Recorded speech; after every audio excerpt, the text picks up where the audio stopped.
Hello बच्चों, कैसे हैं आप लोग? सब बढ़िया? तो स्टार्ट किया जाए क्या सॉलिड स्टेट का लेक्चर 2। और लेक्चर 2 में आज क्या सीखेंगे? क्लासिफिकेशन ऑफ क्रिस्टलाइन सॉलिड का डिटेल स्टडी। तो चले स्टार्ट करते हैं लेक्चर 2। किसका? तो सॉलिड स्टेट का। लास्ट क्लास में कहां पर छोड़े थे? Classification of crystalline solid. वहीं से स्टार्ट करेंगे, वहीं से पकड़ेंगे। Classification of crystalline solid.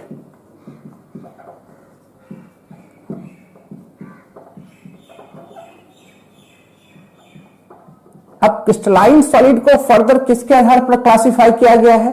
On the basis of intermolecular forces between constituent particle, यानी कंस्टिट्यूएंट पार्टिकल के बीच लगने वाले इंटरमॉलिक्यूलर फोर्स के आधार पर इसको क्लासिफाई किए हैं।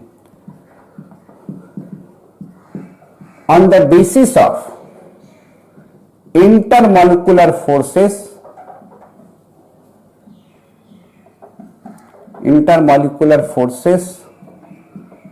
between constituent particles,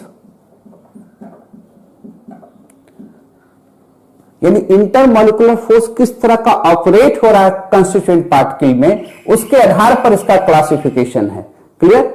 तो इसके आधार पर सॉलिड को 4 कैटेगरीज में बांटे हैं। सॉलिड क्लासिफाई इन 4 कैटेगरीज। 4 कैटेगरीज लिखिए या 4 वे लिख सकते हैं।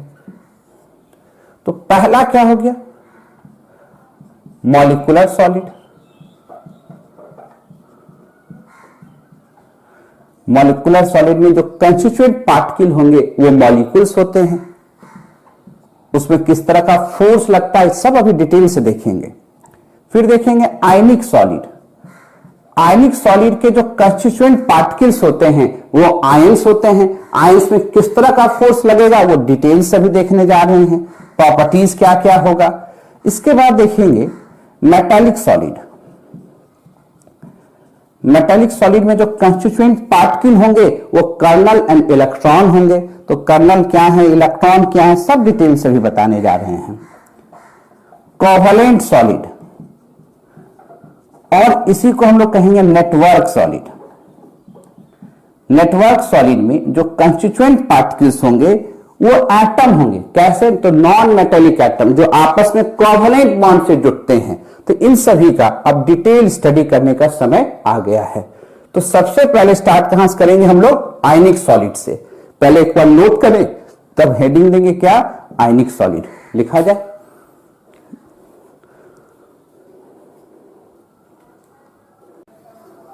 लिख लिए हो गए?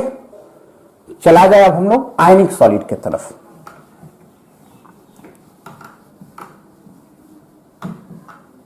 आयनिक सॉलिड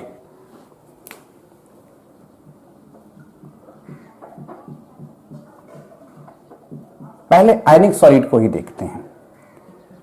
तो सबसे पहला पॉइंट उठेगा इसके कंस्टिट्यूएंट पार्टिकल्स कौन से हैं।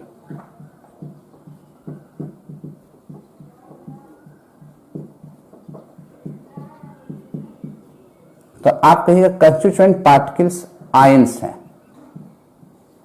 तो आप कहिए सर आयंस तो 2 तरीके के होते हैं, कैटायन और एनायन। बोले बिल्कुल, कैटायन और एनायंस।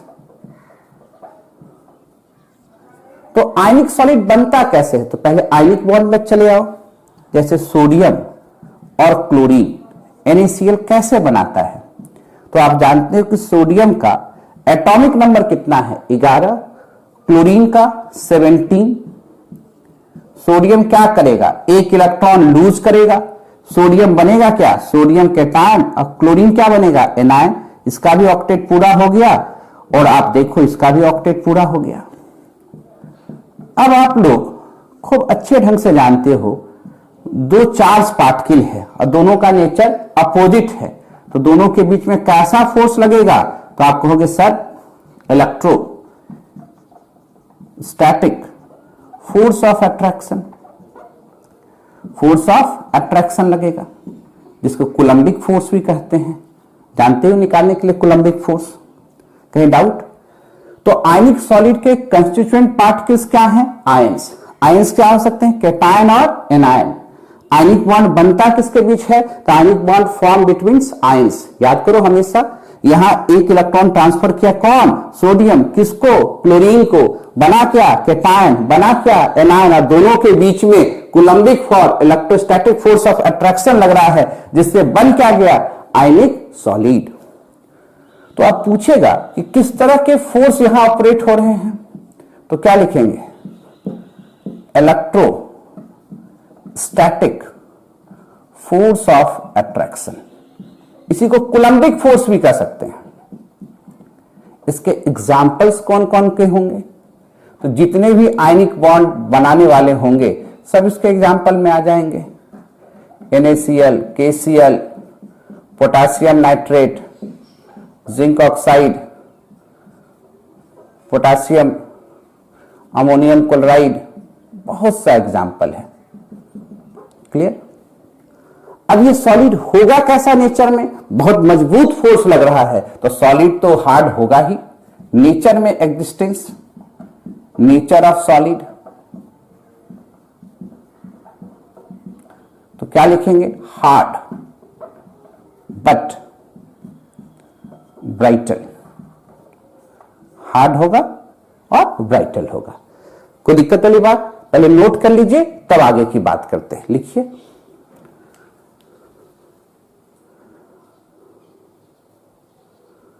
नीचे नहीं दिख रहा, थोड़ा सा दिखा दें।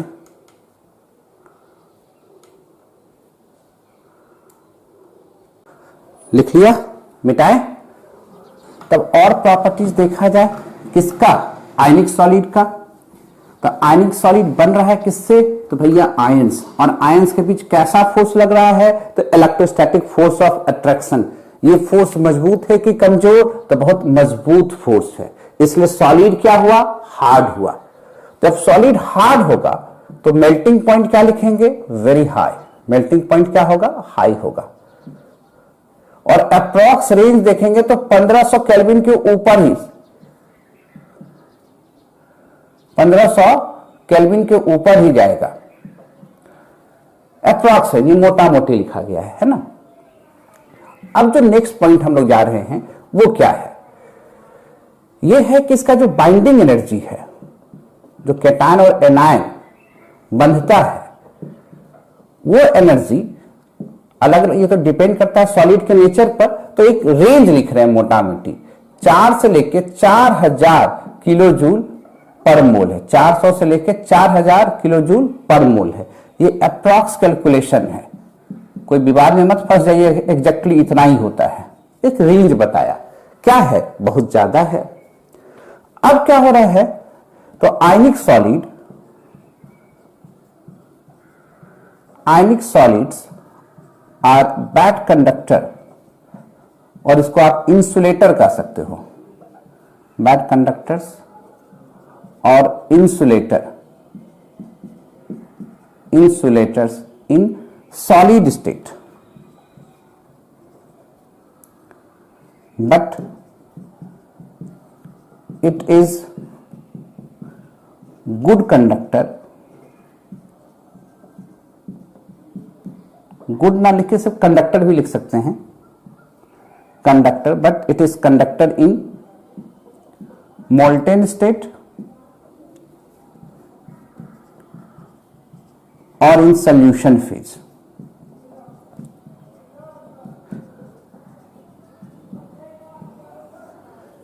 पूछा सर कि सॉलिड स्टेट में ये बैड कंडक्टर है, पर मोल्टेन स्टेट और सॉल्यूशन फेज में ये कैसे गुड कंडक्टर में कन्वर्ट हो जाता है? तो भैया जो इलेक्ट्रिसिटी को कंडक्ट करेगा वो क्या कहलाएगा? कंडक्टर। और जो नहीं कंडक्ट करेगा उसको क्या कहेंगे? इंसुलेटर। तो जब ये सॉलिड स्टेट में होता है,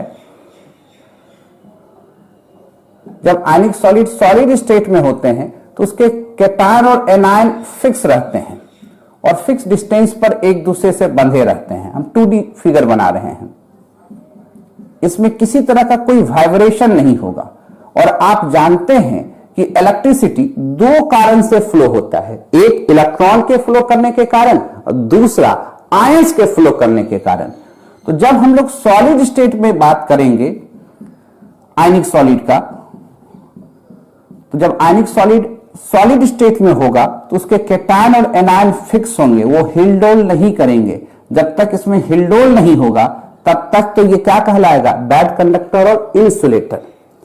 पर जब इसको हम लोग मोल्टेन स्टेट में लाते हैं, मोल्टेन मतलब समझते हैं, हीट देके इसको लिक्विड फॉर्म में लाते हैं, सोडियम क्लोराइड लिक्विड फॉर्म में लाएंगे, और जैसे इसको लिक्विड फॉर्म में लाएंगे तो इसके जो केटायन और एनायन हैं वो थोड़ा लूजली बॉन्डेड हो जाएंगे और हिलडोल चालू हो जाएगा, मूवमेंट चालू हो जाएगा, और जहां आयंस का मूवमेंट होगा वो क्या हो जाएगा, गुड कंडक्टर। तो ions movement possible, so it becomes good conductor, becomes conductor लिख दे ज्यादा अच्छा, गुड कंडक्टर नहीं लिख रहे बार बार, गुड कंडक्टर का मतलब हो गया बहुत अच्छा, तो बहुत अच्छा नहीं पर ये इलेक्ट्रिसिटी कंडक्ट करने लायक हो गया है। सॉल्यूशन फेज में क्या होता है, सेम कहानी, अगर सोडियम क्लोराइड को वाटर में डाल दें तो बनेगा क्या, सॉल्यूशन। या जानते हैं हाइड्रेशन एनर्जी का कॉन्सेप्ट सिखाए हैं, केटायन एनायन टूटेगा, sodium plus aqueous chlorine minus aqueous, यहां नहीं दिखेगा ऊपर बना देते हैं। यहां भी क्या हो रहा है, अब वाटर में जो केटायन एनायन है आयनिक सॉलिड के, सॉल्ट के, वो आसानी से मूव करेंगे, free to move, free to move, और ये जो फ्री टू मूव है इसको क्या बना देता है, गुड कंडक्टर, मतलब कंडक्टर। क्लियर, कोई डाउट कहीं पर तो नोट कीजिए, तब आगे की बात करते हैं।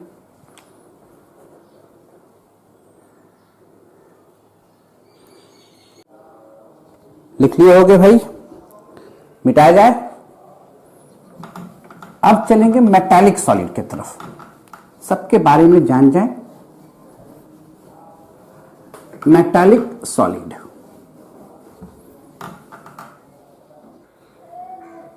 मेटालिक सॉलिड, मेटालिक सॉलिड, अगला क्या है, मेटालिक सॉलिड। तो पहला क्वेश्चन उठेगा कि मेटालिक सॉलिड के कॉन्स्टिट्यूएंट पार्टिकल्स कौन कौन से हैं। इसके कॉन्स्टिट्यूएंट पार्टिकल्स कौन कौन से हैं, बिल्कुल, तो हम लोग लिखते हैं कर्नल एंड मोबाइल इलेक्ट्रॉन। अगला क्वेश्चन उठेगा सर ये कर्नल क्या है, और किसी किताब में ऐसा लिखा रहेगा positive ion in sea of delocalise electron. तो उतना कॉम्प्लेक्स फिगर में नहीं जा रहे हैं, एकदम सिंपल फिगर में जा रहे हैं, कर्नल एंड मोबाइल इलेक्ट्रॉन, उसी से वहां पर आएंगे। तो पूछा sir kernel and mobile electron क्या है, बोले समझ जाओ, सोडियम एक मेटल है, और आप जानते हैं किसी भी मेटल का जो वैलेंस इलेक्ट्रॉन होता है, आउटर सेल में प्रेजेंट इलेक्ट्रॉन को कहते हैं वैलेंस इलेक्ट्रॉन, और ये लूजली बॉन्डेड इलेक्ट्रॉन होता है, इसलिए इस इलेक्ट्रॉन को हम लोग कहते हैं मोबाइल इलेक्ट्रॉन। और किसी भी एटम का जो वैलेंशियल इलेक्ट्रॉन होगा वो क्या होगा, लूजली बॉन्डेड होगा। यहां एक इलेक्ट्रॉन, दूसरा यहां कितना है, 8 है, 4, ये लूजली बॉन्डेड है। सबसे कम पावर से कौन बंधा हुआ है, वैलेंस इलेक्ट्रॉन। तो जब ये लूजली बॉन्डेड है तो अगर इसको हटा के देखेंगे तो पूरे मेटल पर एक पॉजिटिव आयंस दिखेगा, दिखेगा कि नहीं, क्योंकि ये तो लूजली बॉन्डेड है। तो ये जो पॉजिटिव आयंस है इसी को हम लोग कहते हैं कर्नल। ये कंप्लीटली मूव नहीं हुआ है, अभी यहां प्रेजेंट है, इसको हटा के देखेंगे तो यहां एक आयन दिखेगा, इसलिए इसको क्या कहते हैं, कर्नल। कंप्लीट आयन कब होता है, जब ये इलेक्ट्रॉन कंप्लीट मूव कर जाता है, इसलिए वर्ड यहां पर क्या यूज कर रहे हैं हम लोग, कर्नल। इसको आप पॉजिटिव आयंस भी पढ़िएगा तो गलत नहीं होगा, पर उससे ज्यादा एक्यूरेट वर्ड क्या होगा, कर्नल होगा। कोई दिक्कत? अच्छा, अब कोई पूछेगा सर कैसा बॉन्ड लगता है, फोर्स कैसा ऑपरेट होता है, तो फोर्स से मेटालिक बॉन्डिंग, और याद कीजिए जब केमिकल बॉन्डिंग आपको पढ़ा रहे थे तो वहां बताए थे कि मेटेलिक बॉन्डिंग एकदम गिरगिट के जैसा होता है, अलग अलग मेटल में अलग ढंग से इस बॉन्डिंग को हम समझाएंगे आपको। क्लियर है? एक बड़ा फेमस केमिस्ट हुआ करते थे, हुई, इनऑर्गेनिक केमिस्ट्री की अच्छी किताब भी निकलती है। उन्होंने अपने फ्रंट फिगर पर, फ्रंट पेज पर गिरगिट का फोटो लगा दिया। बोला कि केमिस्ट्री जो है ना ये बस इस गिरगिट के जैसा है, समय के साथ रंग बदलता रहेगा, है ना।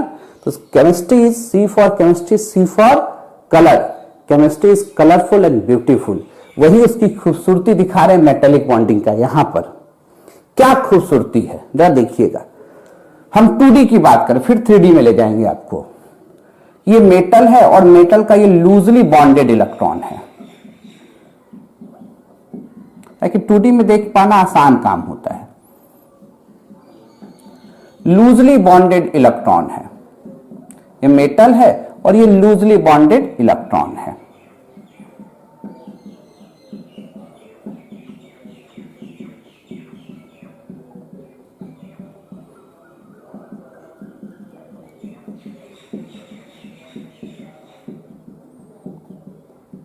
ये इलेक्ट्रॉन आसानी से मूव कर सकता है ना। तो पूछा सर यहां मेटेलिक बॉन्ड क्या है? बोले समझा रहे, घबराते क्यों है? मेटेलिक बॉन्ड क्या है? आप लोग क्या देखते हो, ह्यूमन नेचर क्या है, अपने पर कम नजर रहेगा, दूसरे पर ज्यादा नजर रहेगा। अब इस कर्नल को इसके इलेक्ट्रॉन पर नजर है, इसको लोग कह रहे भैया तुम्हारा इलेक्ट्रॉन तुमसे लूजली बॉन्डेड है, तुम दूसरे के इलेक्ट्रॉन पर नजर गड़ाए हो। अच्छी बात है? नहीं, पर ह्यूमन नेचर तो वही है। इसको अपना इलेक्ट्रॉन पर पकड़ कमजोर है, पर दूसरे के इलेक्ट्रॉन को पकड़ना चाह रहा है। देख रहे हो, सब मेटल यही काम कर रहा है, सब एक दूसरे के इलेक्ट्रॉन को पकड़ना चाह रहा है, सब एक दूसरे से बनता चला जा रहा है। तो इस तरह के सब एक दूसरे से एक नेटवर्क के थ्रू बनता चला गया है। देख रहे हो कि नहीं?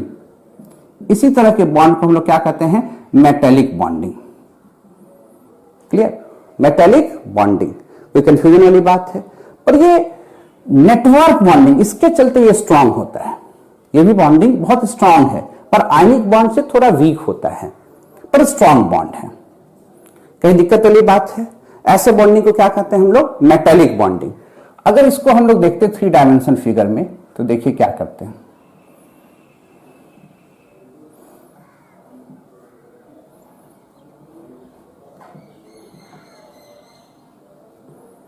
ये क्या देख रहे हो? Cation electron, cation electron, cation electron, cation electron,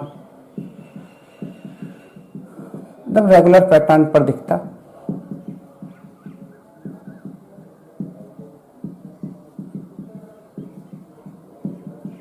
इसी तरह का अरेंजमेंट सब जगह होता।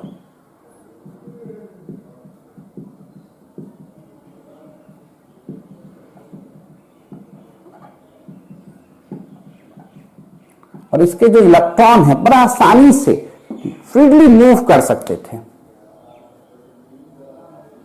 देख रहे, कहीं भी जा सकता है एक दूसरा इलेक्ट्रॉन। तो डीलोकलाइज सिस्टम है। ये कंफ्यूजन वाली बात है। ये 3D फिगर है। ये 2D में समझना आसान काम का, थोड़ा 3D थोड़ा कॉम्प्लेक्स हो जाता है, कोई बात नहीं है। तो ये भी क्या होगा? मेटेलिक बॉन्ड, इसका जो बाइंडिंग एनर्जी है आयनिक के रिस्पेक्ट में थोड़ा कम कर सकते हैं। किसी केस में 700 से लेके 1000 किलो जूल पर मोल के अप्रॉक्स होता है, और आयनिक में कितना होता था? 400 से लेके 4000 के बीच में। क्लियर? मेल्टिंग पॉइंट हाई होता है, फेयरली हाई, है ना। पहले एक बार नोट करें तो और प्रॉपर्टीज बताते हैं इसका।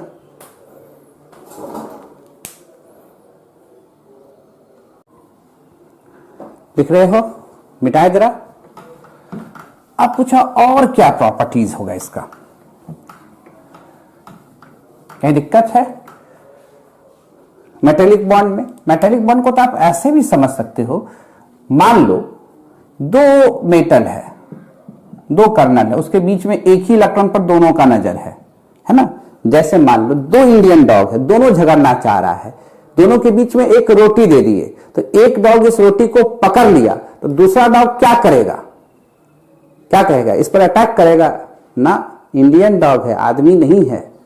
कहां अटैक करेगा, रोटी पर। अभी दोनों डॉग एक दूसरे से झगड़ा कर रहा था और बीच में एक रोटी आ गया, इस रोटी के चलते दोनों क्या हो गया, बंध गया है। वही खेला यहां पर है, दोनों कर्नल्स इस इलेक्ट्रॉन, मोबाइल इलेक्ट्रॉन के चलते एक दूसरे से नेटवर्किंग से बंधे जा रहे हैं, पर ये इलेक्ट्रॉन लूजली बॉन्डेड होते हैं, तो ये आसानी से मूव कर सकते हैं।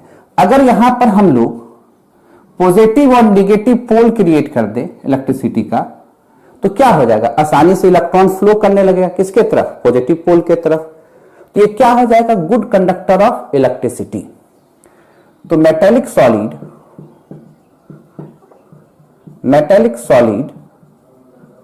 सॉलिड्स आर गुड कंडक्टर, यहां गुड कंडक्टर वर्ड यूज कर रहे हैं, गुड कंडक्टर ऑफ इलेक्ट्रिसिटी। देखिए जो एग्जांपल्स आप मेटेलिक सॉलिड का यूज करते हैं, कॉपर वायर घर में यूज करते हैं कि नहीं, एल्युमिनियम वायर यूज करते हैं कि नहीं, और भी एग्जांपल लिख सकते हैं, Mg लिख सकते हैं, जिंक लिख सकते हैं, बहुत सा मेटल लिख सकते हैं, कोई दिक्कत। थर्मल कंडक्टिविटी भी दिखाता है, कैसे, ये इलेक्ट्रॉन लूजली बॉन्डेड है, अगर हम इसको हीट करें, हीट करने का मतलब एनर्जी दे रहे हैं, kinetic energy is directly proportional to absolute temperature, इस बात को तो जानते हैं। हीट दिए, एनर्जी किसको पकड़ा, इस इलेक्ट्रॉन को, इलेक्ट्रॉन दौड़ना शुरू करेगा, जाके स्ट्राइक करेगा किसको, दूसरे इलेक्ट्रॉन को, और जब कोलिजन होगा तो एनर्जी क्या होगा, एक्सचेंज होगा, तो धीरे धीरे वो क्या होता चला जाएगा, गर्म होता चला जाएगा। देखते हैं कि नहीं, धूप में छोड़ दीजिए किसी मेटल को तो गर्म हो जाता है, एब्जॉर्ब कर लेता है एनर्जी, या एक जगह से दूसरे जगह कैसे ट्रांसमिट करता है मेटेलिक बॉडी में एनर्जी, ये भी आप समझिए ना। तावा देखते हो ना, गर्म तो एक जगह करते हो, गर्म होते होते हैंडल हो जाता है, कैसे, तो हीट जो दिए तो उसका मोबाइल इलेक्ट्रॉन दूसरे मोबाइल इलेक्ट्रॉन को मारा, दूसरा तीसरे को मारा, तीसरा चौथे को मारा, सबकी एनर्जी बढ़ते चले गई, सबका टेम्परेचर बढ़ता चला गया। क्लियर, समझ रहे हो कि नहीं। जैसे नहीं समझे तो ऐसे समझो, क्लास में बहुत से बच्चे बैठे हुए हाई डेंसिटी में, एक बच्चे को एक टीचर ने कस के एक चाटा मार दिया, बच्चा तो गाल पकड़ के बैठा हुआ है, टीचर बाहर निकले तो उसका दोस्त पूछ रहा है क्या हुआ दोस्त, क्या आवाज आया, तुरंत दूसरे को सप्लाई कर दिया, देखो यही आवाज आया, ट्रांसफर हुआ कि नहीं एनर्जी का, समझ आए कि नहीं। वही खेला यहां पर होगा, एनर्जी बढ़ता चला जाएगा। कोई कंफ्यूजन, और कैसे समझ सकते हैं वो देखा जाए। तो यानी ये क्या हो गया, good conductor of electricity as well as heat, यानी इसको हम लोग थर्मल कंडक्टिविटी भी कह सकते हैं। थर्मल कंडक्टिविटी शोज कर रहा है कौन,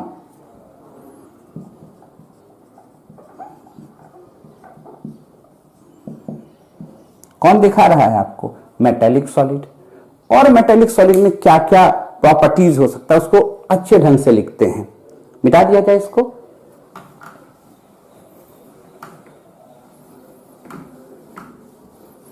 और क्या क्या प्रॉपर्टीज हो सकता है, अच्छा ये देखो, मेटल ऐसा लिखते हो,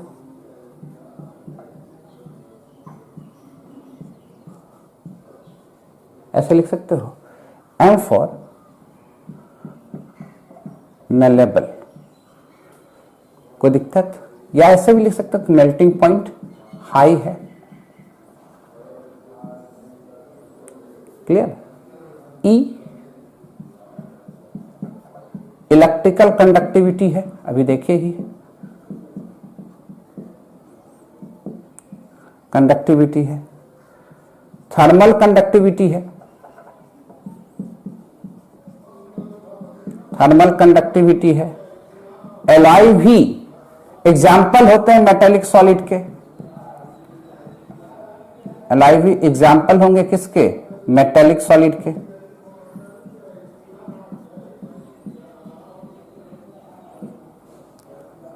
मेटल में लस्टर प्रॉपर्टीज होता है, और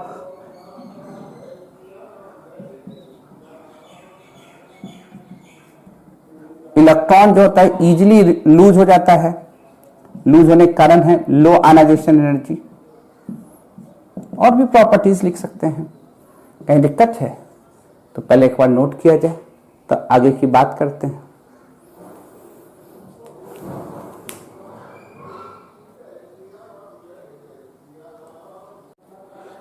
लिख लिए होगे। चले अब हम लोग कोवैलेंट सॉलिड के तरफ। किधर देखेंगे? Covalent solid. ठीक है, नेक्स्ट क्या है? कोवैलेंट।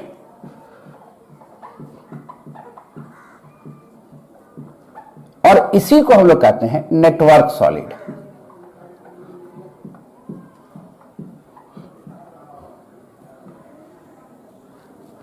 तो सबसे पहला क्वेश्चन उठेगा कि कोवैलेंट सॉलिड के कंस्टिट्यूएंट पार्टिकल्स कौन कौन से हैं? कंस्टिट्यूएंट पार्टिकल्स, तो आप कहिएगा atom, atoms. Mostly time non metallic atom होता है, मोस्टली टाइम। कौन सा फोर्स है जिसके चलते ये बंधेगा? तो आप कहिएगा कोवैलेंट बॉन्ड। कोवैलेंट बॉन्ड क्या होता है? Sharing of electron. क्लियर? कोई दिक्कत वाली बात? आप पूछिएगा सर इसके एग्जाम्पल कौन कौन से होंगे?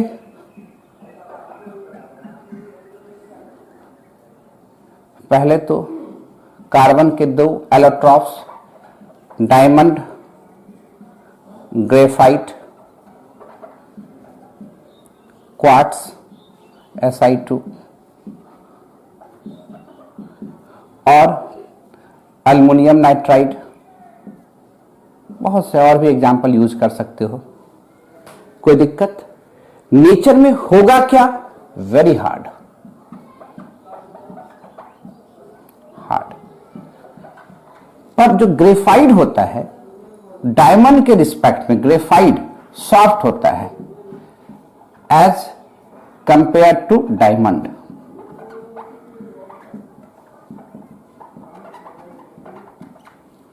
क्लियर? मेल्टिंग पॉइंट क्या होगा? Very high.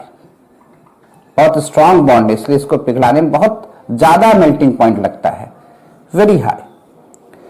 तो अगर कभी डायमंड और ग्रेफाइट का मेल्टिंग पॉइंट के बारे में पूछा जाए तो मेल्टिंग पॉइंट, भाई ये बात तो समझिएगा कि डायमंड का ज्यादा हो जाएगा as compare to graphite. Graphite थोड़ा सॉफ्ट होता है, किसके कंपेयर? डायमंड के कंपेयर में। नहीं दिखेगा तो नीचे करके दिखा देंगे। क्लियर है? और क्या बताना है इसमें? मेल्टिंग पॉइंट हो गया। इलेक्ट्रिकल प्रॉपर्टीज के बारे में पूछे तो आप कहिएगा एक्सेप्ट ग्रेफाइट, ग्रेफाइट को छोड़ के all are insulator. Except graphite all are insulator.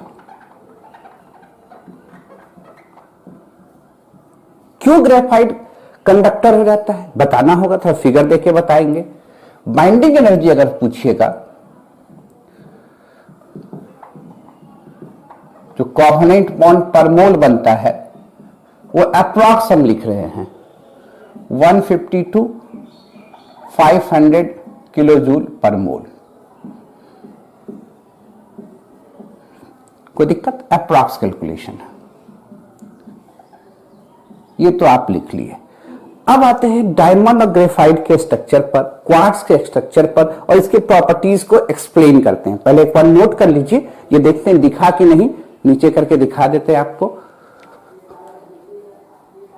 दिख गया है सबको?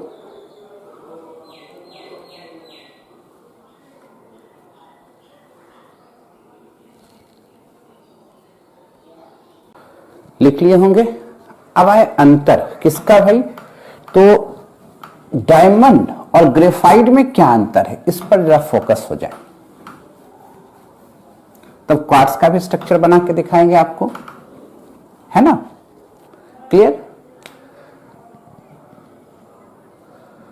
कार्बन के 2 इलेक्ट्रॉन्स हैं तो डायमंड का, क्यों डायमंड इतना हार्ड होता है? तो इस तरह का स्ट्रक्चर होगा।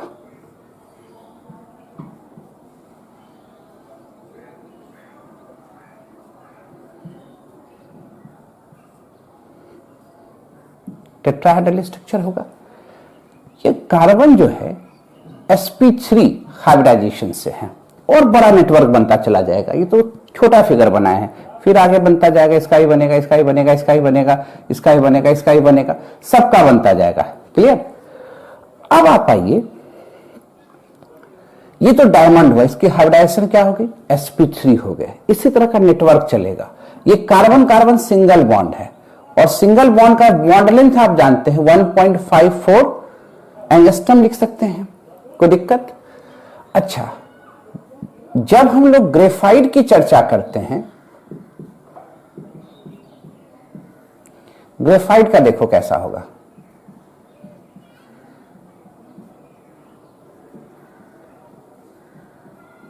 इस तरह से हेक्सागोनल सीट जैसा बनता चला जाएगा।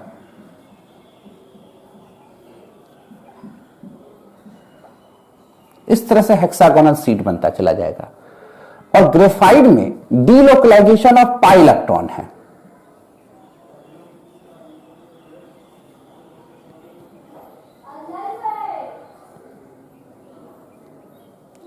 और इस तरह से आगे बढ़ता चला जाएगा, है ना। और यहां जब देखिएगा बॉन्ड लेंथ, तो ये अप्रॉक्स जो बॉन्ड लेंथ आपको आएगा वो 141.5 पिकोमीटर आ जाएगा। और पिकोमीटर में इसको देखते तो इसको हम लोग सीधे लिख सकते हैं 154 पिकोमीटर। क्लियर। यहां इस कार्बन का हाइब्रिडाइजेशन क्या दिख रहा है, sp2, और यहां इस कार्बन का हाइब्रिडाइजेशन क्या दिख रहा है, sp3। तो डिफरेंसेस ये भी है, sp2 है, sp3 है। यहां टेट्राहेड्रल स्ट्रक्चर के थ्रू नेटवर्क बन रहा है और यहां देख रहे हो हेक्सागोनल स्ट्रक्चर के थ्रू नेटवर्क बन रहा है। यहां पर बॉन्ड लेंथ 141.5 पिकोमीटर है, यहां 154 पिकोमीटर है। कोई दिक्कत वाली बात। अब क्या होता है कि डायमंड के दो लेयर के बीच में, अगर एक लेयर यहां भी बना दे डायमंड का,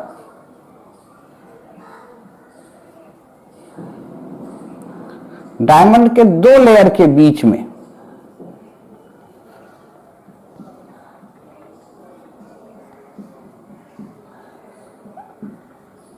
डायमंड के दो लेयर के बीच में यहां भी इसी तरह का स्ट्रक्चर बना सकते हैं। एक वंडरवाल फोर्स लगता है,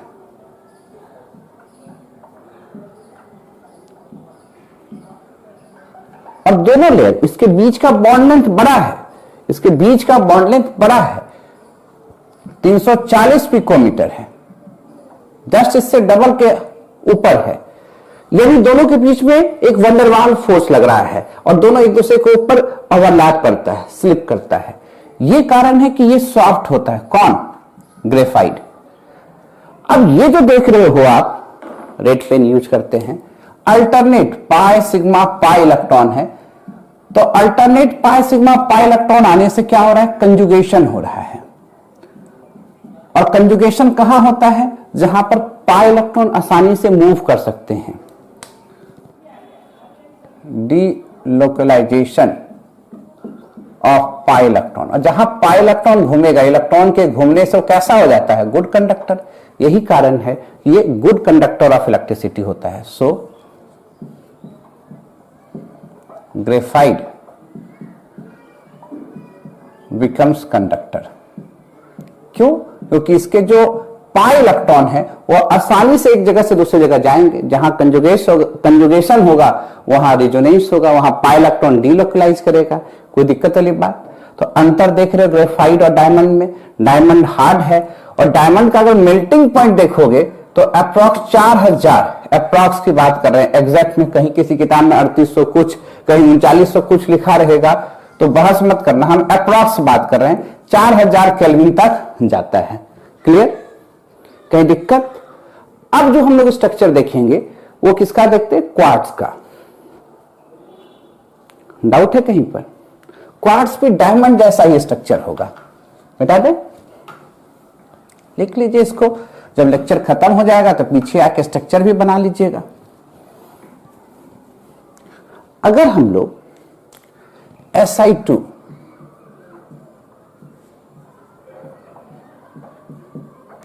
क्वार्ट्ज का स्ट्रक्चर देखें तो वो भी इसी तरह का होगा। आप कहिएगा सर आप लिखे Si2 और यहां बना रहे हैं 4। अरे देखो तो भैया,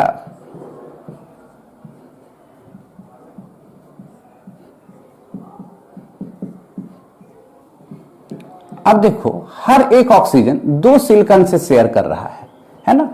तो ऑक्सीजन एक सिलिकॉन से कितना जुटा हुआ है? आधा।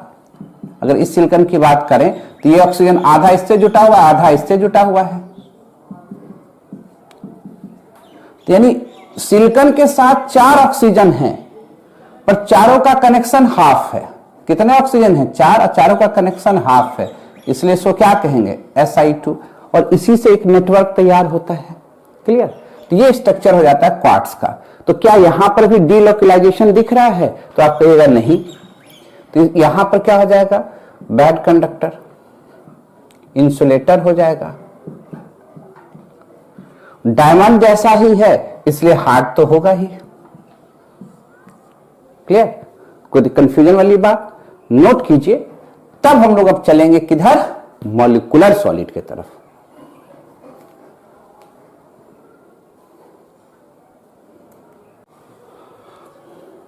लिख लिए होगे। अब आगे बढ़े। नेक्स्ट कौन सा सॉलिड है? Molecular solid. क्लियर? यहां तक तो सब कुछ सही हो रहा है। अब चले हम लोग मॉलिक्यूलर सॉलिड की तरफ। मॉलिक्यूलर सॉलिड सेम कहानी। सबसे पहले हमको यह पकड़ना होगा कि मॉलिक्यूलर सॉलिड का कंस्टिट्यूएंट पार्टिकल्स क्या है। कंस्टिट्यूएंट पार्टिकल्स क्या है? तो आप कहिएगा सर इसके पार्टिकल्स क्या होते हैं? मॉलिक्यूल्स। ध्यान दीजिएगा, कहीं डाउट हो रहा है? आयनिक सॉलिड में पार्टिकल्स क्या थे? आयंस, याद है? मेटालिक सॉलिड में क्या थे? Colonel's and mobile electrons. Covalent solid में क्या थे आपको? एटम्स। और यहां क्या लिख रहे हैं? मॉलिक्यूल्स। समझ रहे बात को? और मॉलिक्यूल्स का जो नेचर होता है इसको हम नेचर से क्लासिफाई कर रहे हैं। नेचर जो होता है, ध्यान से देखिएगा, एक क्या होता है? Non polar. कहां बताए थे? पोलर और नॉन पोलर केमिकल बॉन्डिंग में। फिर से आ रहा है। दूसरा क्या हो रहा है? Polar. Clear? Non polar molecules में कैसा फोर्स लगता था? याद करो। तो आप कहिएगा सर वहां तो डिस्पर्सन फोर्स लगता था।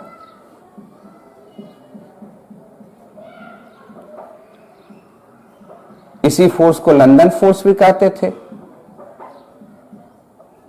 इसी को लंदन डिस्पर्सन फोर्स भी कहते थे, इसी को वंडरवाल फोर्स भी कहते थे। कोई दिक्कत?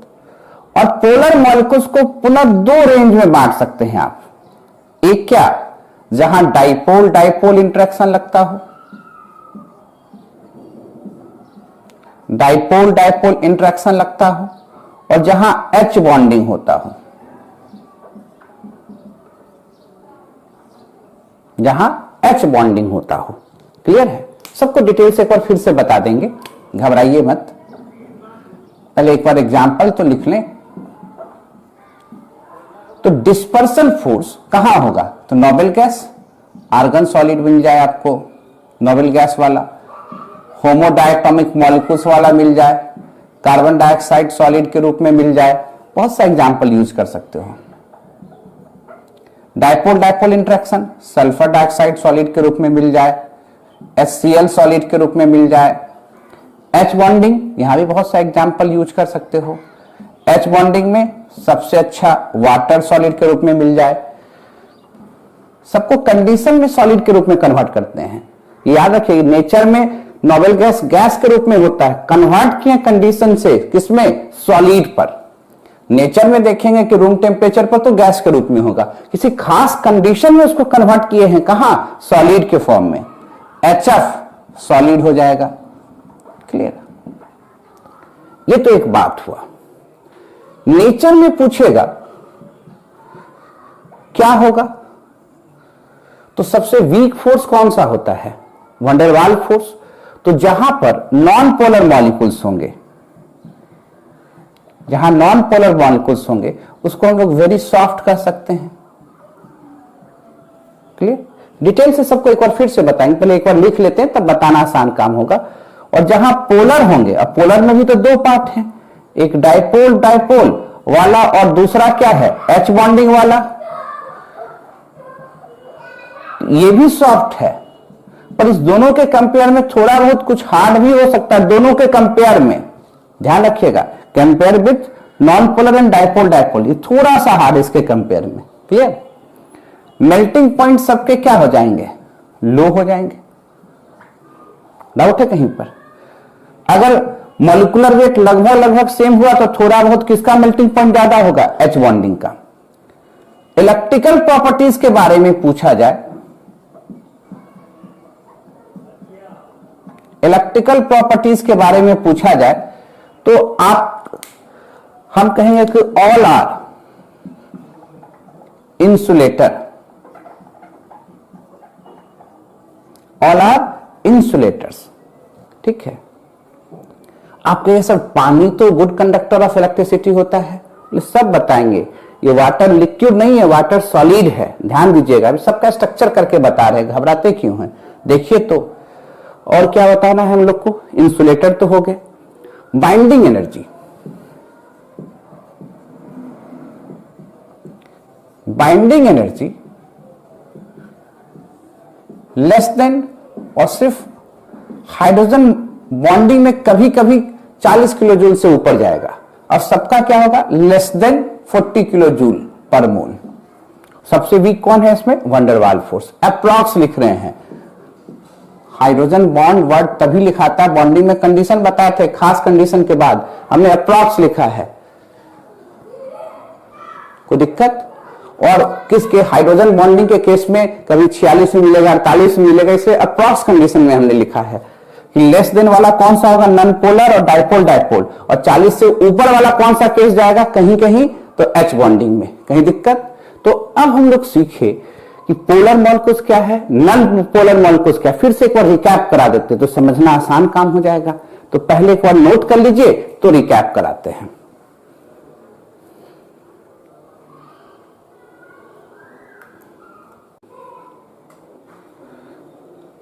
लिख लिए होंगे, मिटाया जाए तब आए फिर से एक बार कैसे पढ़े थे बॉन्डिंग में हम लोग पोलर और नॉन पोलर। उतना तो नहीं, फिर भी शॉर्टकट रूप में हर एक चीज को रिकैप कर लेना है, क्योंकि बहुत लोग फर्स्ट टाइम पोलर और नॉन पोलर सीख रहे होंगे, है ना।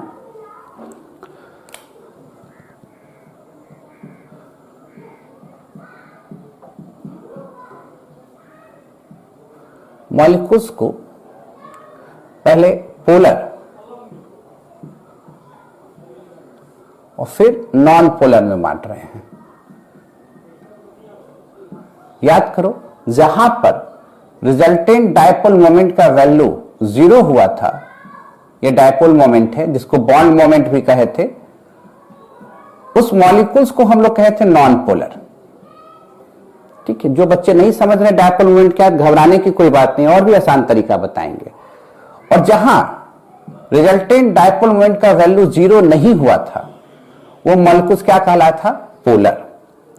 क्लियर? डाइपोल कैसे चलता था? डाई मतलब दो, पोल मतलब ध्रुव। जैसे देखिए कार्बन डाइऑक्साइड, ये मॉलिक्यूल्स लीनियर है, ये मॉलिक्यूल्स क्या है? लीनियर है। और हम लोग इस बात को अच्छे ढंग से समझते हैं कि जो इलेक्ट्रॉन निगेटिविटी है वो ऑक्सीजन का ज्यादा है, किससे? कार्बन से। तो शेयर क्या है? इलेक्ट्रॉन किसके तरफ मूव करेगा? तो आप बोलिएगा सर जो शेयर क्या हुआ इलेक्ट्रॉन है वो ऑक्सीजन की तरफ मूव करेगा। ऑक्सीजन पर पार्शली निगेटिव चार्ज और कार्बन पर पार्शली पॉजिटिव चार्ज आएगा। वही हाल इधर भी होगा।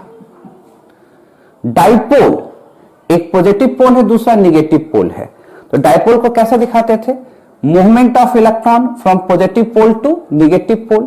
और ये एक वेक्टर समेशन था, दो इक्वल अपोजिट वेक्टर का सम हमेशा क्या होता था, जीरो। याद करो डायपोल लिखते थे तो कैसे लिखते थे, electronic charge into bond length, याद है, यानी इसी को डी लिखते थे। तो दो इक्वल अपोजिट वेक्टर का सम कट के क्या हो जाता है, जीरो। इसलिए नेट डायपोल यहां पर क्या हो गया, जीरो। नेट डायपोल क्या हो गया, जीरो। इसलिए इसको क्या कहते हैं हम लोग, नॉन पोलर मॉलिक्यूल्स। याद आ रहा होगा आप लोग को, नॉन पोलर मॉलिक्यूल्स। क्लियर है, ये समझ गए तब तो अच्छी बात, नहीं समझे तो घबराने की कोई बात नहीं है, दूसरे एंगल से भी इसको समझेंगे हम लोग।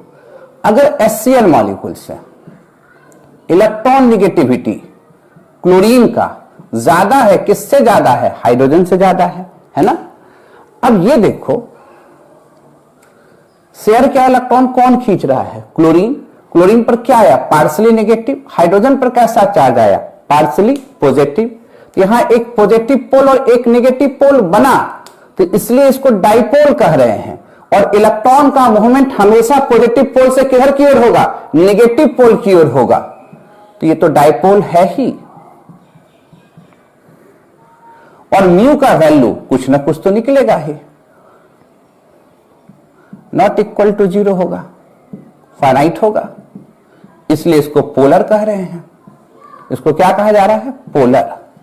ये तरीका था हम लोग को पोलर और नॉन पोलर पकड़ने का। जैसे याद करो BF3 हो गया था, कार्बन टेट्राक्लोराइड हो गया था BF3 में, बोरॉन और फ्लोरीन में। फ्लोरीन की इलेक्ट्रॉन निगेटिविटी ज्यादा है, किससे ज्यादा है, बोरॉन से। शेयर क्या इलेक्ट्रॉन कौन खींचेगा, फ्लोरीन। इसलिए डायपोल किधर चलेगा, पॉजिटिव पोल से निगेटिव पोल की ओर। याद करो इस तरह से।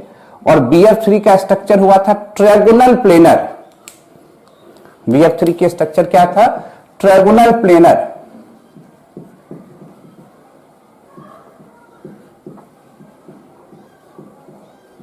Trigonal planar.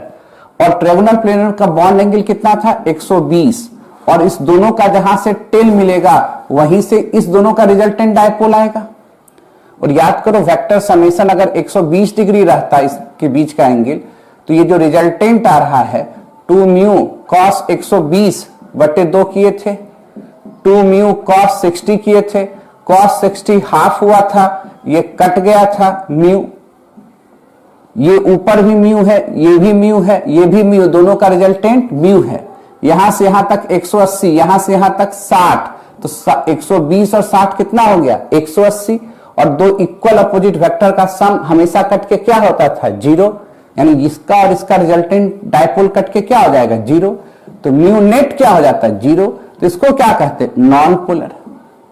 ये तरीका बताए थे, समझ रहे हैं, अच्छी बात है। नहीं समझे आसान तरीका भी यहां बताएंगे एक बार में, बिना डायपोल का यूज किए भी।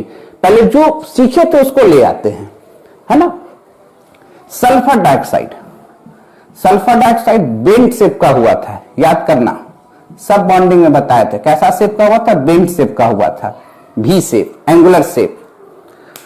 सल्फर पॉजिटिव नेचर का, इलेक्ट्रॉन नेगेटिविटी ऑक्सीजन का ज्यादा। शेयर का हो इलेक्ट्रॉन कौन खींचेगा, ऑक्सीजन खींचेगा। Oxygen partially negative, sulphur partially positive. Dipole कैसे चलेगा, from positive pole to negative pole, positive pole to negative pole. ये भी एक डाइपोल, ये भी एक डाइपोल।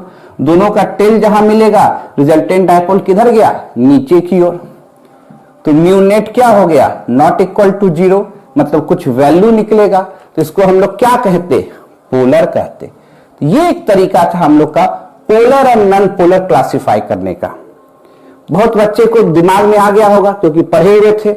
जिनको नहीं आया, जो फर्स्ट टाइम देख रहे हैं, उनके लिए एक आसान तरीका बताते हैं। पहले इसको नोट कर लीजिए तो तरीका बताते हैं।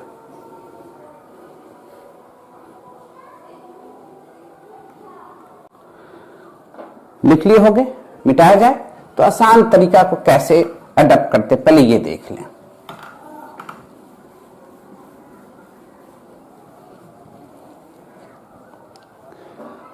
अब मॉलिक्यूल्स को फिर से क्लासिफाई करना है, पोलर और नॉन पोलर। डाइपोल का यूज नहीं करना है, तो कैसे करते हैं, पोलर नॉन पोलर। तो ये आपके लिए हम बनाए हुए हैं कॉन्सेप्ट। इसको आप परफेक्ट सिमेट्रिकल मॉलिक्यूल्स मान लेते हैं। जो नॉन पोलर में होगा वो सिमेट्रिकल मॉलिक्यूल्स होंगे। ठीक है, ध्यान दीजिएगा। पहले कैसे देखो, होमोडायटोमिक मॉलिक्यूल्स। होमोडायटोमिक मॉलिक्यूल्स, जितने भी होमोडायटोमिक मॉलिक्यूल्स होंगे वो सभी के सभी नॉन पोलर होंगे। देख लो तो, आयोडीन H2 गैस के रूप में पर नॉन पोलर है, Cl2 Br2, और जो सॉलिड के रूप में होगा उसको हम लोग सॉलिड के रूप में यूज कर लेंगे, जैसे आयोडीन सॉलिड के रूप में है। और जितने हेट्रो डायटोमिक मॉलिक्यूल्स होंगे उसको क्या कर लेंगे, पोलर कह लेंगे, जैसे HCl, HF, CO, NO, PO etcetera. Hetero मतलब अलग अलग, होमो मतलब सिमिलर एटम। क्लियर? जितने नोबल गैस होंगे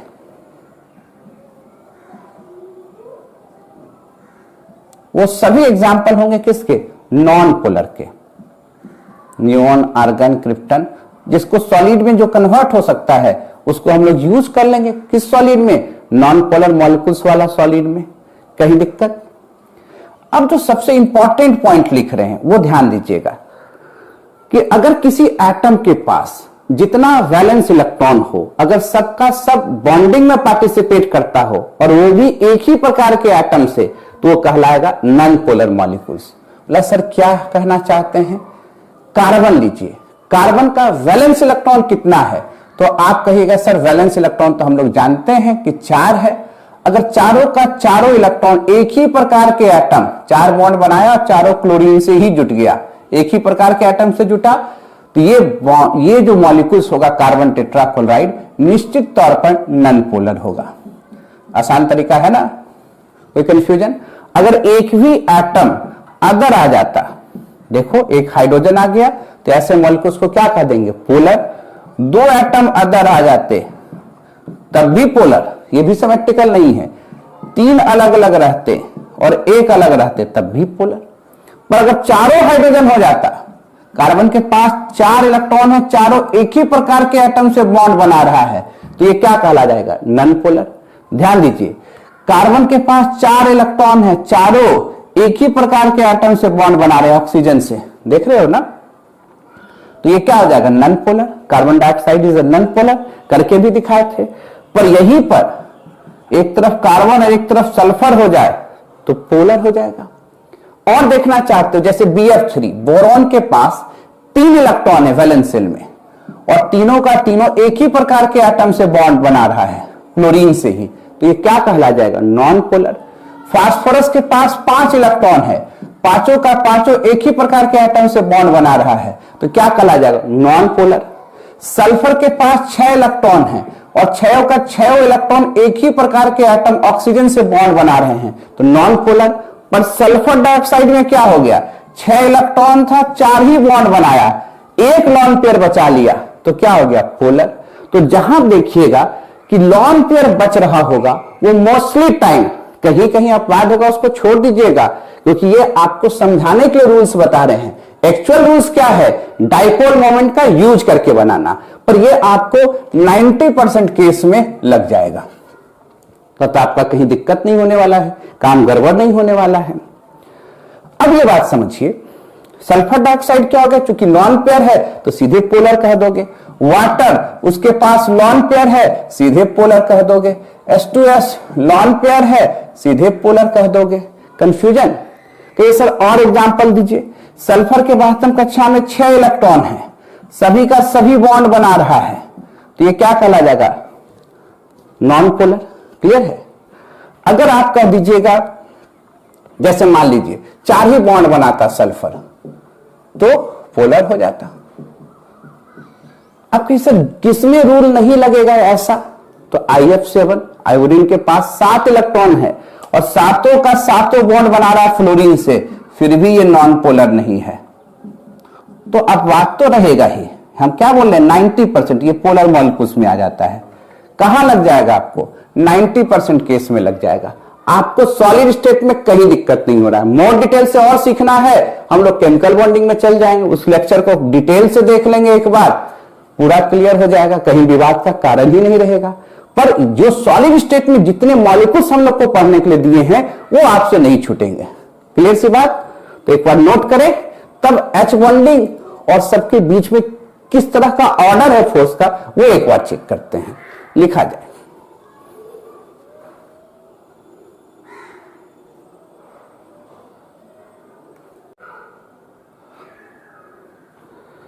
लिख लिए हो? खूब आराम से नोट कीजिए। अगर छूट जाए तो घबराना नहीं है, लेक्चर खत्म हो जाने के बाद आप हमको आगे पीछे कर सकते हो, आपके हाथ में हम चले जाएंगे। अभी आप हमारे अकॉर्डिंग चल रहे हैं, लेक्चर खत्म होने के बाद आपके अकॉर्डिंग हम आगे पीछे हो सकते हैं, ठीक है? तो इसलिए छूट जाएगा तो घबराने वाली बात नहीं है। चलिए अब हम लोग order of intermolecular force, order of intermolecular force, यहां पर इस तीनों मॉलिक्यूल्स की बात कर रहे हैं। मॉलिक्यूल्स में जो तीनों फोर्स आ रहा है उसकी बात कर रहे हैं। तो सबसे मजबूत कौन होगा? H bonding. तो आपके सर ये तो बताए नहीं कि एच बॉन्डिंग का क्या कंडीशन है। तुरंत बता रहे, पहले ऑर्डर तो देख लें। डाइपोल डाइपोल इंटरेक्शन, तब जाना है किसमें हम लोग को? London dispersion force, London force में, डिस्पर्सन फोर्स में। इसी को हम लोग क्या कर देंगे? Van der Waals force. सबसे मजबूत एच बॉन्डिंग, तब डाइपोल डाइपोल इंटरेक्शन, और सबसे वीक कौन सा होगा? वंडरवाल फोर्स होगा। अच्छा, अब सीखना है कंडीशन फॉर एच बॉन्डिंग। जब ये सबसे मजबूत होगा तो इसके लिए कंडीशन सीखना होगा, condition for H bonding. Dipole dipole interaction का बिगर रूप क्या होता है? H bonding. देखो उससे स्ट्रॉन्गर इंटरेक्शन लग रहा है। तो एच बॉन्डिंग के लिए कंडीशन क्या बनाना है? तो पहले आपके पास एच बॉन्डिंग है तो हाइड्रोजन तो जरूर भाग लेगा। तो किसी मॉलिक्यूल्स में एक्टिव हाइड्रोजन होना चाहिए। एक्टिव हाइड्रोजन कहने का मतलब क्या हुआ सर? अगर कोई हाइड्रोजन फोन से गप करता हुआ पकड़ा जाए, सबसे सरल भाषा हुआ, मतलब फ्लोरीन ऑक्सीजन नाइट्रोजन के बगल में बैठा हो इस तरह से, तो ये हाइड्रोजन एक्टिव हाइड्रोजन है। कुछ ऐसे भी केस होंगे जहां पर hydrogen stronger electron withdrawing group से जुटे होंगे, वो भी एक्टिव हाइड्रोजन होगा। वो कौन सा होगा? तो भैया केमिकल बॉन्डिंग में देखना, डिटेल से मिल जाएगा। हमको यहां सिर्फ ये जानना है कि कौन कौन से एग्जाम्पल हैं। क्लियर? एक तो पहला केस ये हो गया। अब जो दूसरे मॉलिक्यूल्स के पास मोर इलेक्ट्रोनेगेटिव एलिमेंट होना चाहिए। कंडीशन सेकंड क्या है? Other molecules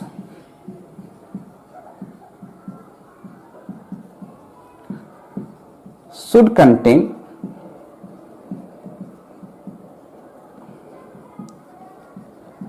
higher electron negative element with a smaller size। यानी आप मान सकते हैं कि फ्लोरीन ऑक्सीजन और नाइट्रोजन को ही लेके चलना। अदर मॉलिक्यूल्स के पास फ्लोरीन ऑक्सीजन नाइट्रोजन भी होने चाहिए, पर हाइड्रोजन बॉन्डिंग और भी बहुत जगह लगता है। तो अभी हम जो भी केस देखेंगे वहां पर फ्लोरीन ऑक्सीजन और नाइट्रोजन ही आएगा। तो पहला कंडीशन क्या हो गया कि एक मॉलिक्यूल्स के पास एक्टिव हाइड्रोजन होना चाहिए। एक्टिव हाइड्रोजन किसको कहेंगे? वैसा हाइड्रोजन जो फोन से गप करता हो, मतलब जो फ्लोरीन ऑक्सीजन और नाइट्रोजन से बॉन्ड बनाता हो, ऐसे हाइड्रोजन को हम लोग कहेंगे एक्टिव हाइड्रोजन। या मोर इलेक्ट्रोनेगेटिव एलिमेंट से जुड़ता हो हाइड्रोजन तो उसको क्या कहेंगे? Active hydrogen. दूसरे मॉलिक्यूल्स के पास other molecule should contain higher electronegative element with smaller size. तो हायर इलेक्ट्रोनेगेटिव एलिमेंट कौन हो गया सबसे ज्यादा? पीटी में फ्लोरीन ऑक्सीजन और नाइट्रोजन। सर कैसे लगता है? तो जो भी इंटरमॉलिक्यूलर फोर्स होते हैं ये सभी शॉर्ट रेंज फोर्स होते हैं, शॉर्ट रेंज फोर्स होते हैं। इस बात को जानिएगा। उसमें भी सबसे कम रेंज वाला कौन सा फोर्स होता है? वंडरवाल। और ये सभी के सभी फोर्स टेम्परेचर पर डिपेंड करते हैं। All are depend upon temperature. Temperature बढ़ाओगे ये सब फोर्स गायब हो जाएगा। सबसे पहले गायब होगा वंडरवाल, तब डाइपोल, तब एच बॉन्डिंग, है ना। अच्छा, और जो मोस्ट ऑफ फिजिकल प्रॉपर्टीज होते हैं किसी मॉलिक्यूल्स का, वो हमेशा इंटरमॉलिक्यूलर फोर्स ही डिसाइड करता है। ये भी पॉइंट लिख लो। Most of physical properties, most of physical properties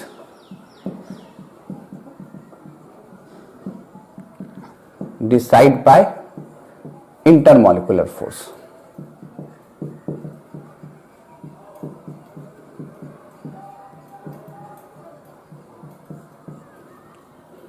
अब एग्जाम्पल देखें, जैसे फ्लोरीन है और H है। अब दूसरे एटम के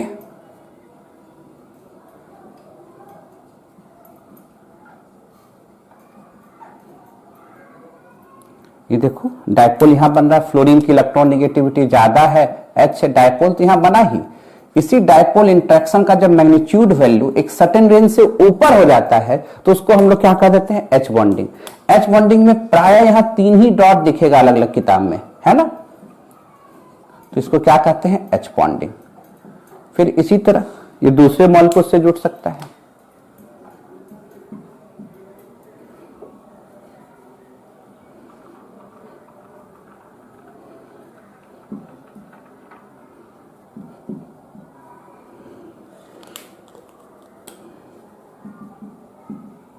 डाइपोल है,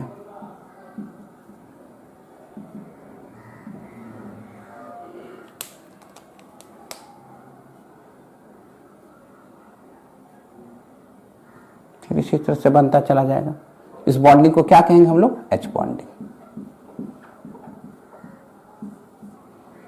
क्लियर है।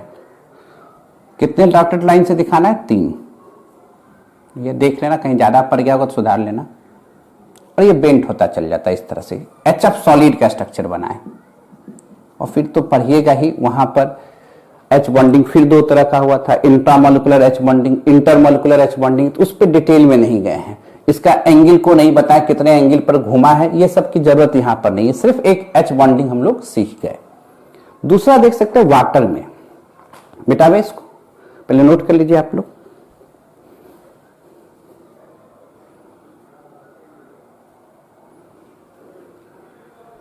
नोट कर लिया, मिटाते हैं। वाटर में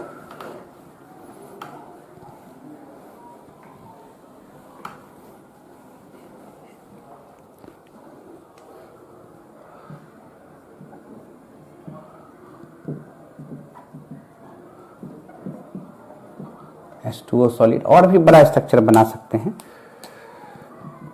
डाइपोल तो बनेगा ही, positive pole negative pole dipole दिख रहा है आप लोग को, positive pole negative pole dipole, positive pole negative pole dipole.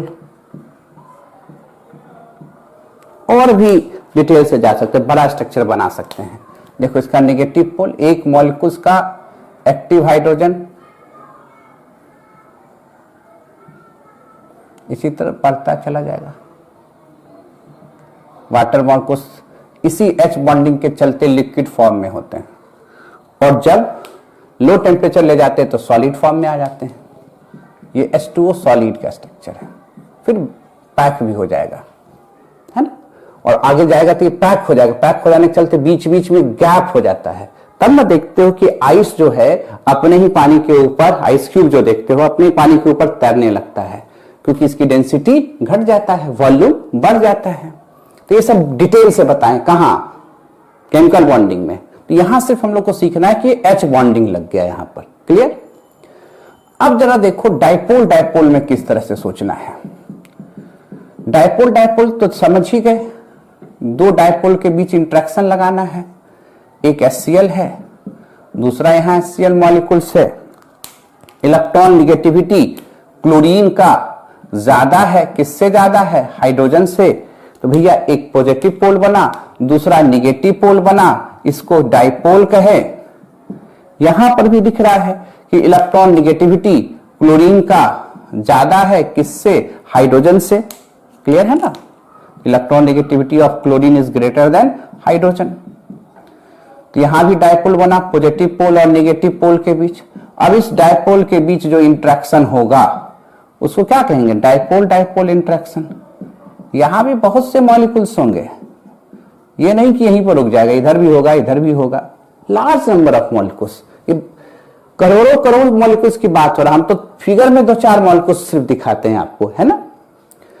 अगर आ गया वंडरवाल फोर्स तक कैसे दिखाओगे, लंदन फोर्स, वंडरवाल फोर्स,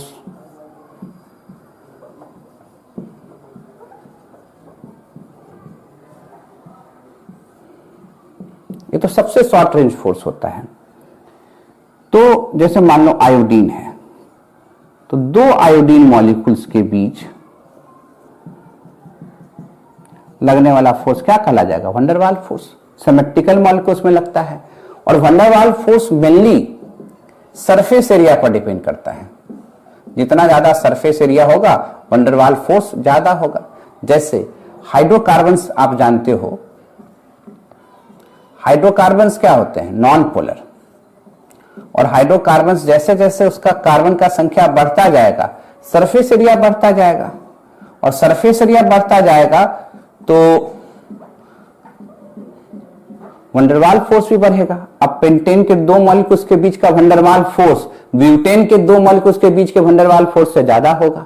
तो क्या दिख रहा है कि जो सरफेस एरिया है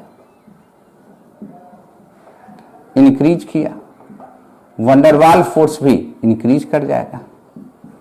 कोई दिक्कत, वंडरवाल फोर्स क्या होगा, पेंटेन के 2 मॉलिक्यूल्स के बीच लगने वाला वंडरवाल फोर्स ब्यूटेन के बीच लगने वाले 2 वंडरवाल फोर्स से ज्यादा होगा। और ब्यूटेन का वंडरवाल फोर्स प्रोपेन के 2 मॉलिक्यूल्स के बीच में लगने वाले वंडरवाल फोर्स से ज्यादा हो जाएगा।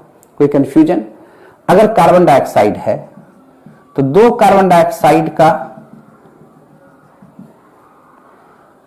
दिखेगा नहीं, ऐसे बना देते हैं, दिख जाना चाहिए ऐसे, उम्मीद करते हैं।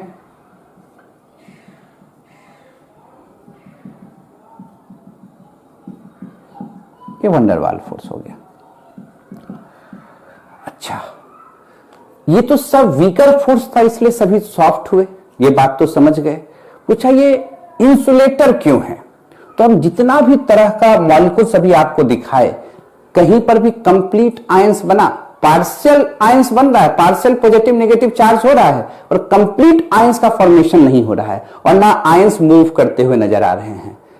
इलेक्ट्रिकल प्रॉपर्टीज होने के लिए 2 चीजें होनी चाहिए, या तो इलेक्ट्रॉन का फ्लो होना चाहिए या तो आयंस का फ्लो होना चाहिए।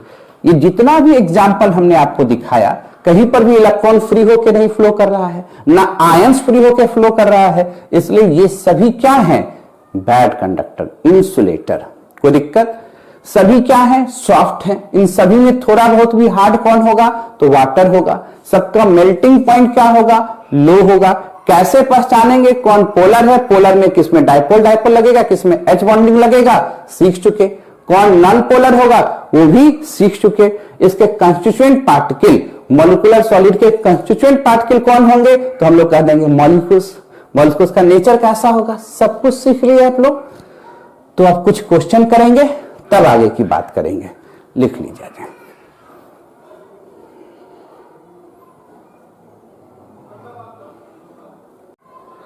लिख लिए हो, मिटाया जाए।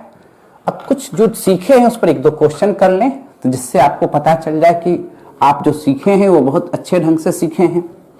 ठीक है, क्वेश्चन क्या करते हैं, जैसे मान लीजिए एक सॉलिड ले लेते हैं ए, उसके कुछ प्रॉपर्टीज लिख देते हैं। आपको पहचानना है कि वो सॉलिड कौन सा है, सॉलिड ए है। पहला प्रॉपर्टीज, ये इलेक्ट्रिकल इंसुलेटर है, insulator in molten state as well as in solid state. पहला प्रॉपर्टीज, कोई दिक्कत। दूसरा properties, melting point is very high.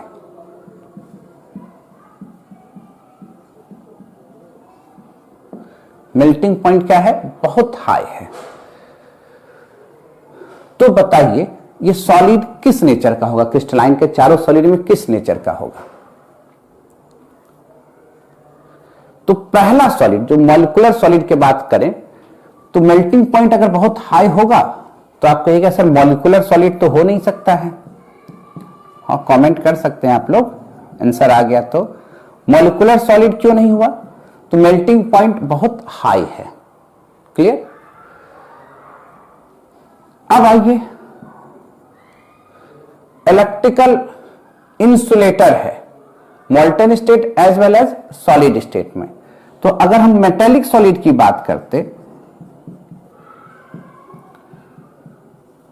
Metallic solid की बात करते तो मेटेलिक सॉलिड गुड कंडक्टर है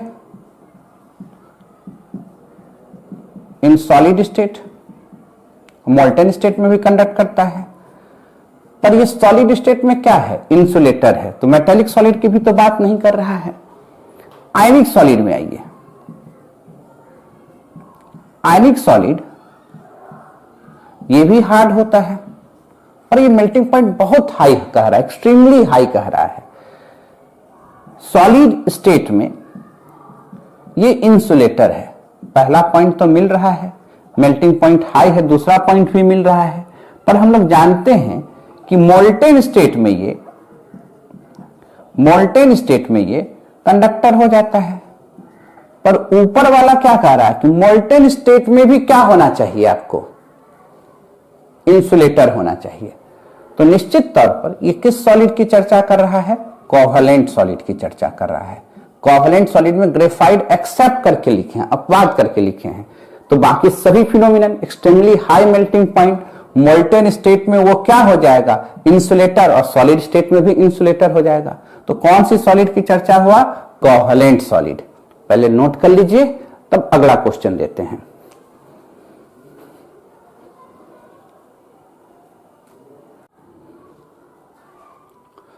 अगर अगला क्वेश्चन की ओर चले,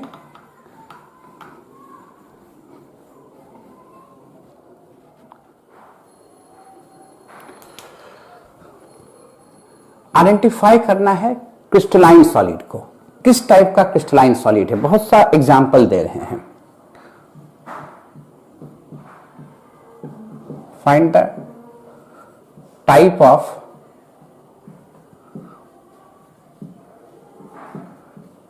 crystalline solid. Find the type of crystalline solid, है ना? अगर आपसे पूछ दे कि पोटासियम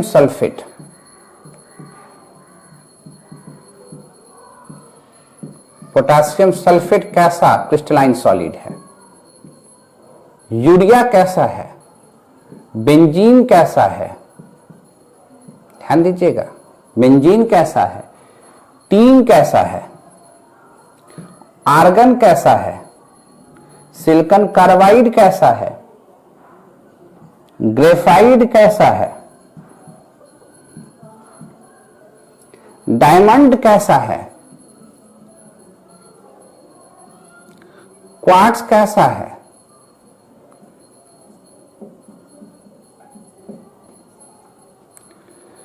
लिथियम ब्रोमाइड कैसा है, क्लियर, जिंक सल्फाइड कैसा है। कोई दिक्कत हो रहा है तो बोलिए। वाटर कैसा है, सब सॉलिड है। अमोनिया कैसा है, बन जाएगा। दिक्कत टाइप ऑफ, चार ही टाइप तो पता लगाना है। पोटासियम सल्फेट, तो पोटासियम सल्फेट को क्या लिख सकते हैं? K2SO4 लिख सकते हैं कि नहीं? क्या ये आयनिक बॉन्ड है? 2K प्लस SO4 माइनस 2, तो क्या कह देंगे? कैसा सॉलिड है? आयनिक सॉलिड। यूरिया NH2CONH2 एक मॉलिक्यूल्स है, उसमें भी H बॉन्डिंग लग रहा है, तो मॉलिक्यूलर सॉलिड तो है। और मॉलिक्यूलर सॉलिड में भी पूछेगा कौन सा है, तो आप कह दीजिएगा H बॉन्डिंग, है ना, क्योंकि H बॉन्डिंग वाला कंडीशन फुलफिल कर रहा है, तो सिर्फ फॉर्मूला जानना है, काम बन जाएगा। बेंजीन हाइड्रोकार्बन्स प्रायः क्या होते हैं, नॉन पोलर मॉलिक्यूल्स है, ये नॉन पोलर है, तब तो ये मॉलिक्यूलर सॉलिड है, मॉलिक्यूलर सॉलिड है। उसमें भी कौन सा, वंडरवाल फोर्स वाला, नॉन पोलर वाला, है ना। टीन मेटालिक सॉलिड हो जाएगा, ये मेटल है तो मेटालिक सॉलिड हो जाएगा। आर्गन नोबेल गैस है, मॉलिक्यूलर सॉलिड में आ जाएगा, वो भी नॉन पोलर वाला। सिलिकॉन कार्बाइड, कार्बन सिलिकॉन एक ही फैमिली में है, तो ये आ जाएगा कोवैलेंट सॉलिड, नेटवर्क सॉलिड जिसको कहते हैं। ग्रेफाइट भी तो ही है, कोवैलेंट सॉलिड। समझ रहे बात को, नहीं दिखेगा तो दिखा देंगे तुरंत। डायमंड भी कोवैलेंट, दोनों covalent. Lithium bromide, lithium plus bromine minus, आयनिक सॉलिड। जिंक सल्फाइड भी इसी तरह तोड़ सकते हो, जिंक प्लस सल्फर -2, आयनिक सॉलिड। क्या, वाटर H बॉन्डिंग वाला है, अमोनिया H बॉन्डिंग वाला है, मॉलिक्यूलर, और मॉलिक्यूलर में भी कौन सा, मॉलिक्यूलर सॉलिड, और मॉलिक्यूलर में भी कौन सा, H बॉन्डिंग। ये सब तो बड़ा आसान है भाई, बता सकते हो कि नहीं बता सकते हो, क्लियर। नोट कीजिए, एक क्वेश्चन और दे देते हैं तो हमको लगता है कि आप लोग कॉन्सेप्ट क्लियर हो जाएगा। अगर कह देगा क्रिस्टलाइन और एमरफस को पता लगाइए, सॉलिड ए और बी है, इस दोनों में आपको बताना कि कौन क्रिस्टलाइन है और कौन एमॉर्फस है, क्रिस्टलाइन या एमॉर्फस। एमॉर्फस सॉलिड के बारे में जानकारी चाहिए। सॉलिड बी जो है उसका जो रिफ्रैक्टिव इंडेक्स है ऑल डायरेक्शन में सेम है,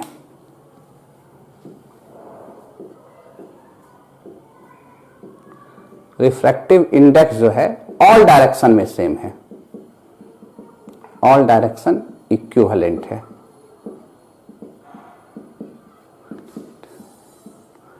तो बताइए ए और बी में कौन आपको क्रिस्टलाइन है, कौन आपको एमॉर्फस है, कोई दिक्कत वाली बात।